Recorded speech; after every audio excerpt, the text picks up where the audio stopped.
Film inferno का वो scene तो याद ही होगा, है ना, जहां एक वैज्ञानिक कहता है कि अगर दुनिया को बचाना है तो आधी आबादी को खत्म करना ही होगा। सुनने में ये सिर्फ एक फिल्मी डायलॉग लगता है, लेकिन असल में ये एक बहुत गहरे डर को दिखाता है। एक ऐसा डर जो आज भी भारत में बहुत से लोगों के मन में है कि हमारी सबसे बड़ी समस्या बढ़ती आबादी है। और जानते हैं ये डर पूरी दुनिया में फैला कैसे?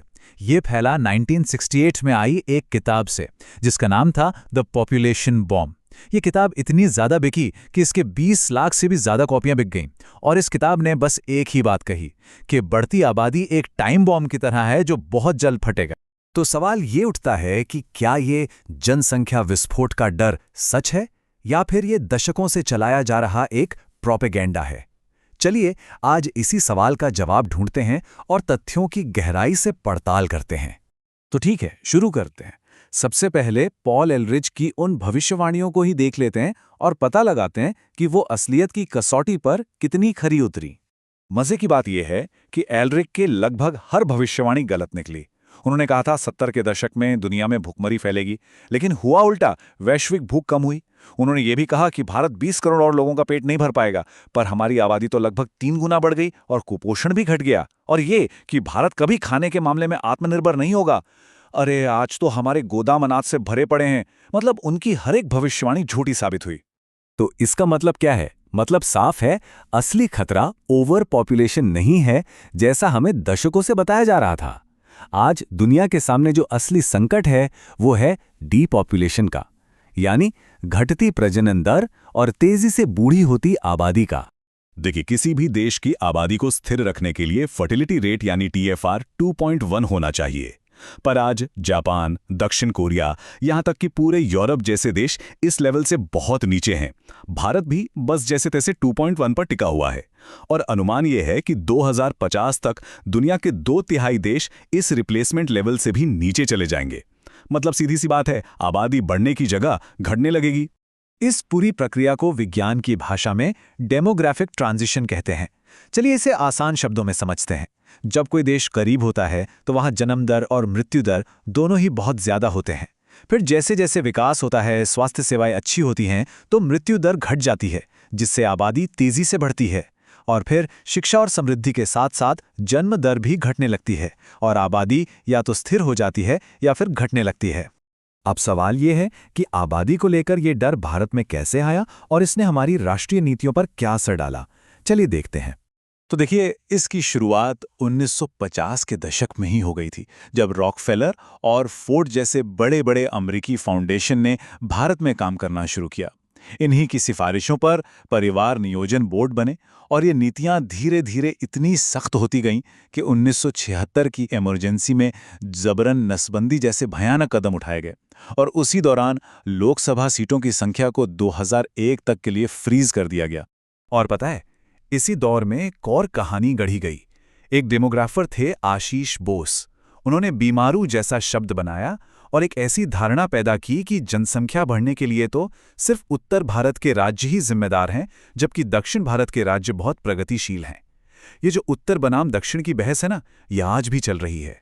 चलिए अब इन कहानियों को एक तरफ रखते हैं और सीधे आंकड़ों पर आते हैं। देखते हैं कि 1881 से लेकर 2011 तक, यानी पूरे 140 सालों का जनगणना डेटा जनसंख्या के हिस्सेदारी के बारे में असल में क्या बताता है। तो चलिए कहानी शुरू करते हैं 1881 से।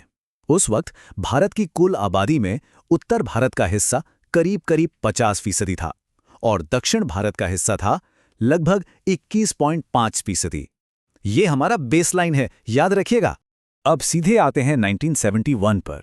ये वो साल है जब लोकसभा सीटों को फ्रीज किया गया था। इन 90 सालों में क्या हुआ?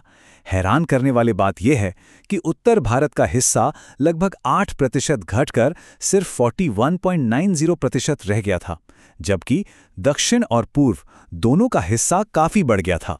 और फिर 2011 तक आते आते उत्तर भारत की हिस्सेदारी थोड़ी सी बढ़कर 46.47% हुई। लेकिन ध्यान दीजिए, ये 140 साल बाद भी 1881 के लेवल से 3% से ज्यादा कम है। वहीं दक्षिण की हिस्सेदारी तो 1881 के मुकाबले भी कम हो गई। तो इन 130 सालों का निचोड़ क्या है? बहुत सीधा सा है। उत्तर भारत इकलौता ऐसा क्षेत्र है जिसकी राष्ट्रीय जनसंख्या में हिस्सेदारी असल में घटी है, जबकि बाकी सभी क्षेत्रों की हिस्सेदारी बढ़ी है। ये डेटा हमें जो कहानी सुनाई गई है उसे पूरी तरह से पलट कर रख देता है। और ये ऐतिहासिक डेटा इतना ज़रूरी क्यों है? क्योंकि ये सीधे तौर पर 2026 में होने वाली एक बहुत बड़ी राजनीतिक घटना को प्रभावित करता है, जिसका नाम है परिसीमन या डीलिमिटेशन। तो भाई, ये परिसीमन आखिर है क्या? देखिए, ये हमारे संविधान में लिखी एक जरूरी प्रक्रिया है। इसके तहत हर जनगणना के बाद लोकसभा और विधानसभा सीटों की संख्या और उनकी सीमाओं को बदला जाता है। क्यों? ताकि लोकतंत्र का सबसे बड़ा सिद्धांत बना रहे, एक व्यक्ति एक वोट एक मूल्य, यानी हर किसी के वोट की कीमत बराबर हो। लेकिन अब दक्षिण भारत के कई नेता इसका विरोध कर रहे हैं। उनका तर्क यह है कि उन्होंने तो परिवार नियोजन को बहुत अच्छे से लागू किया, जिससे उनकी आबादी की रफ्तार धीमी रही। तो अब अगर नई जनसंख्या के आधार पर सीटें तय हुईं, तो ये तो उनके लिए एक सजा जैसा हो जाएगा और संसद में उनकी आवाज़ कम हो जाएगी। आज की हालत देखिए कितनी अजीब है।